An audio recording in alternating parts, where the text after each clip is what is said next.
L'homme qu'elle pensait ne plus jamais revoir reste immobile, trop calme, trop sûr, comme habitué aux tempêtes, surtout celles qu'elle porte dans les yeux.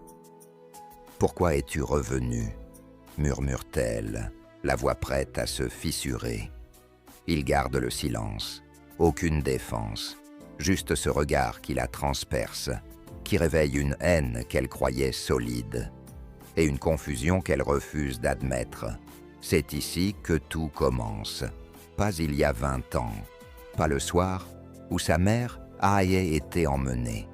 Ici, dans cette pièce froide, où un souffle de vérité commence à fissurer tout ce qu'elle pensait savoir.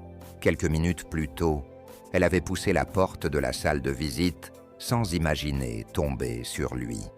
L'homme que son cœur a désigné comme ennemi, l'ombre de son passé, la source de sa douleur.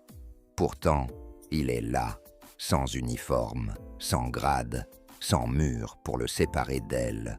Juste un homme, portant un poids qu'elle n'arrive pas encore à lire. Il s'avance légèrement. Ta mère n'a pas été enfermée pour les raisons que tu crois. Son souffle se bloque. La pluie couvre presque le battement brutal de son cœur. Tu étais trop jeune, on t'a caché la vérité. Elle s'est rendue d'elle-même. Et la seule personne qui a cru en son innocence, c'était moi.